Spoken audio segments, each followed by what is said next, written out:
What's up, brother? All kinds of stuff. What do you got for me, buddy? We got a couple of good questions. Yeah? Something I always wanted to know, when you look back over the last 5 years, I mean, you've had a lot of growth, a lot of changes in your life, and a lot of success. What do you think was the biggest lesson you've learned in the last 5 years that was really the game changer for you? The thing, the aha moment that really kind of changed the game for you? Well, yeah, it's like such a loaded question, right? Because there's like this series of different events, positive, negative, that just shape everything. But what's weird is I always feel like any of those questions that are crazy loaded, there's always that first little thing that kind of pops into your head. And you're like, if I would really overanalyze it, I'd probably come up with like 20 different lessons. But you know what's really crazy? And I actually remember, I have this weird memory where I can remember certain places where I was, where you and I talked sort of about this concept years ago. I remember where I was driving in Austin as you and I were talking about it. But the number one thing has been that less is more. The number one thing that I have seen is so many times when we're striving for more success and more growth, it's like, what can I add to what I'm doing? What else can be done? And those have always been the times where I've been going kind of the wrong way. And it's always been the subtraction. It's always been there aren't 19 most important things to do. There's like 2. So why don't I just crush those 2 things? And I feel like at so many different times, those aha moments have been, again, not the, holy crap, what am I missing? It's been, I'm just doing a lot of stuff that aren't moving the needle. But these couple things really do. That's really good. So sounds like doing less and probably doing it better. Totally. Yeah. Right, because it's the same intensity as applying, but now it's not divided among 19 different things, right? Yeah. Now it's just attacking those 2 or 3 things that get you the most bang for your buck. And that to me has been the biggest difference for sure. Well, how did you get there? What happened, or what circumstances kind of led you to realize this? Was it a culmination of things, or was it finally how did you get there? An event where I thought I was getting a compliment and I wasn't. Right? Sounds like an interesting story. I was with some really kick-ass entrepreneurs in Atlanta, and I was running some meetings and doing some workshops and some sales training with some of their guys and stuff, and I got ridiculously great feedback. I feel good, oh my God, Joe, this meeting was amazing, or my guys, and I'm feeling really good. And all of a sudden I'm going, these 3 people who are paying me some really nice compliments, they're all running businesses 1,000 times better than mine. And I got to spend some time with what they were doing. And I found a lot of their messages to be really, really smart and really, really simple and really, really repetitive. Because I think with the development of people, I always wanted to give them everything I got. I learned this, let's go with fucking everything. But that's not how people learn. And so it was what I wanted to do, and I had a good intent behind it, but it wasn't what was in their best interest for their development. So if I can focus on one big thing, coaching somebody, and just keep reinforcing that thing, I'm teaching those guys that this is the most important thing. And I'm helping them put all their energy into the thing that's going to get them the most bang for their buck. And once we get that sucker down, then we can move on to the next one. But that was, it was such it wasn't a back end. They were saying it in a nice way, but it was once I realized, wait a minute, this is not a compliment I want. I got to think about this a little bit differently. That's interesting. That changed it up in a big way. So pivoting just a little bit, what book do you find yourself recommending more than any other? Other than the one I'm writing right now? Oh. Yeah. Oh. What book do I find? So I usually customize it for the person. Okay. Because there's just different things at different times that I think wouldn't have made as big of an impact on me if I had read that one at a certain stage of my career, but then at other points, it's crazy pivotal. Do you find any consistencies or ones that kind of seem to keep making the rounds, or you hand out more than any other, or is it really all over the place? There's some consistency. I think that I'm really fond of Relentless with Tim Grover. One, because I love sports. Two, I think it's very much written towards a driver's mentality. So he's sort of arguing that the only way to be successful kind of aligns with how I think. So it reinforces some things that I enjoy. It also really helped me understand my dad really well in terms of what he was driving towards with his business and his family. And it really kind of helped center me a little bit that way, which I thought was cool. And I also just like it for other people because I feel like I haven't been around a lot of successful people who aren't relentless. So that's an easy one. And then it's not so much a book, although he wrote a book on it, Simon Sinek's Start With Why. The book's great. I mean, the TED Talk's better, And it's more bang for your buck at 20 minutes or whatever it is. Sure, and it's just like you kind of don't need more than that because you just go get it right. And as soon as you start working that backwards and you start with your purpose and you build out from there, I just find that so many good people are able to use that to accelerate.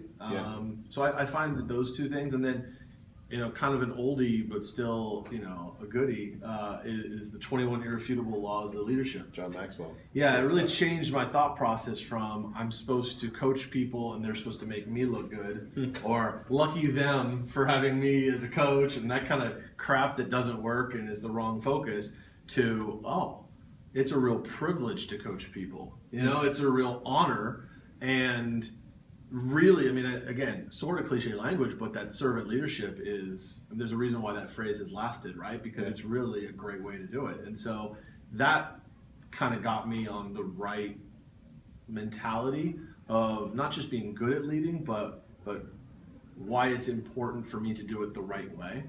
And I find that a lot of people who have that potential, that book kind of frames that for them. So I always feel like that one's got a ton of value. I read that early in life, and I think it really helped me as well. I agree. It's like an early in life book, right? Yeah. I want to go back to something you said. So you're writing your own book, right? Tell me about it. What is it about? This is new to me. The 8 Weeks of Greatness. Ooh. The 8 Weeks of Greatness. Okay. So you're a little bit familiar with kind of the experiment that I ran, right? A little bit. I'm not sure. So I'm trying to think. The first time was a couple years ago. Okay. But it took a bunch of high-performing sales leaders. Okay. And I asked them to do, I think there's about 6 or 7 different things, okay? But they had to do it every day, every week. So one of them was a certain sales goal they had to hit. It wasn't you had to be the best in the world. You just had to be consistently very good. Okay. I asked them to have a vision. I didn't say it had to be a good one. They just had to have one. Yep. I asked them to prepare each week. I didn't say it has to be the greatest plan that's ever been built. You just literally have to have a plan every week. Okay. I asked them to come into the office at the same time every day, just so they had a routine. I didn't care what time. They had to be on time for all of the calls and things that we're doing. So just discipline and reinforcing the right things. So what was interesting is as soon as they missed one thing, they were out. I also had them reading I think they were reading Relentless. Okay. So I do remember this. I don't remember it called 8 Weeks of Greatness, but I now do remember this. Is really interesting. So go. So we started with 20 people and we ended with 9. Okay. Of the 11 people that got booted, they all got booted in the first 3 weeks. Yeah. So once they made it 3 weeks, the rest of them all stayed. Interesting. 21 days. Right. Of those people who got booted, I asked them all the same question. I said, why did you choose not to be part of this anymore? And they all rejected the premise of that it was a choice. Oh. They all like, well, I didn't choose to be off the call. I didn't choose to be out of this group. It's just that, and I'm like, well, those are just choices. Wow. You're not valuing this. You're not valuing what this does for you. Powerful. Of the 9 people who graduated or who went through that process, they had a 50% increase in personal production and a 30% increase for their team. That's incredible. Incredible, right? And they went through the whole 8 weeks. I mean, those are huge markers. 50% in personal production, 30% total team production. Right. Of that group, how many of them have gone on to do big ass things and run things? Yeah. Of those 9, at least 4, and I might be 5. Okay. Yeah. Incredible. Right. So you're writing a book on this premise? Yeah. Okay. Yeah. So basically, my thought is, so the thing that I've been so obsessed with here for the last few years is literally what is the difference between 2 people who look the same, have the same results at the same period of time, talent-wise, fairly indistinguishable, and why is one going on to do some great things and the other one is kind of just petering out?